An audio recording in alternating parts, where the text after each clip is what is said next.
ஜானகி அம்மாள் அவருடைய சொத்துக்கள யார் பேர்ல எழுதி வச்சிருக்காங்க அப்படிங்கிற தகவல் தான் சமீபத்தில கிடைச்சிருக்கு.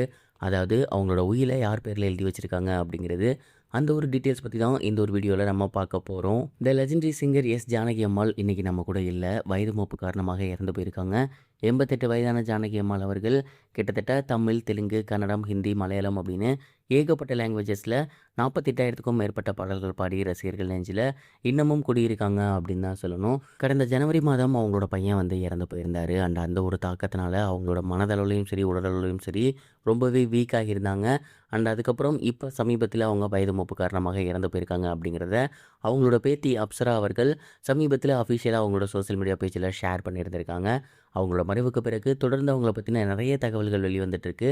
அந்த வகையில ஜானகி அம்மாளோட சொத்து மதிப்பு எவ்வளோ அப்படிங்கிறது ரீசென்ட்டா தெரிய வந்திருந்துச்சு. மேலும் அந்த சொத்துக்கள யார் பேர்ல எழுதியிருக்காங்க அப்படிங்கிற தகவல் சமீபத்தில கிடைச்சிருக்கு. ஆரம்ப காலகட்டங்கள்ல புகழின் உச்சியில இருக்கும்போது அவங்க வாங்குற சொத்துக்களாக இருக்கட்டும், அவங்க வாங்குற சம்பளங்களாக இருக்கட்டும், எதுனாலுமே அவங்களோட கணவர் ராம் பிரசாத் அவர்கள் பேர்ல தான் இருக்குமாமா.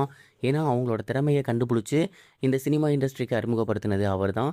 ஸோ ஒன்ஸ் அவரோட மறைவுக்கு பிறகு அவங்களோட பையன் முரளிகிருஷ்ணா அவர்களுக்கு அந்த சொத்துக்கள் எல்லாத்தையுமே எழுதி வச்சிருந்திருக்காங்க. கடந்த ஜனவரி மாதம் அவங்களோட பையன் முரளிகிருஷ்ணா அவர்கள் இறந்து போயிட்டாரு. ஒன்ஸ் அவரோட மறைவுக்கு பிறகு தான் ஜானகி அம்மாளுக்கு ரொம்பவே முடியாமல் போயிருந்துச்சு. அதுக்கப்புறம் அவர் பேரில் இருந்த சொத்துக்கள் மற்றும் பிற சொத்துக்கள் எல்லாத்தையுமே கிட்டத்தட்ட 4 பங்காக ஜானகி அம்மாள் வந்து பிரிச்சிருந்திருக்காங்களாமா. அப்படி தான் உயில் எழுதியிருந்திருக்காங்க.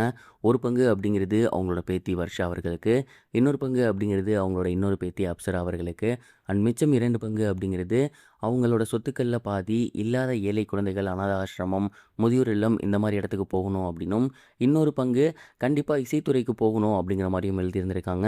அதாவது இசைத்துறையில் நலிவடைந்த கலைஞர்கள், இசைத்துறையில் கஷ்டப்படக்கூடிய ஒரு சிலர் இருப்பாங்க இல்லையா, அவங்க வந்து கண்டிப்பாக நீங்கள் ஹெல்ப் பண்ணணும் அப்படிங்கிற மாதிரியுமே வந்து ஜானகி அம்மாள் உயில் எழுதி வச்சுருந்துருக்காங்க.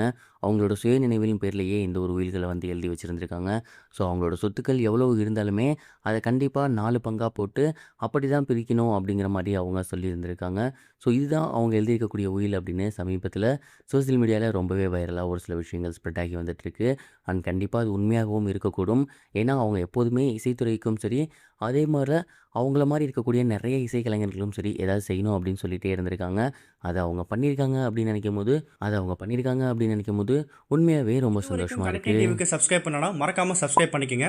உடனடி அப்டேட்ஸ் பெறுவதற்கு நோட்டிஃபிகேஷன் பெல்லையும் கிளிக் பண்ணிக்கங்க.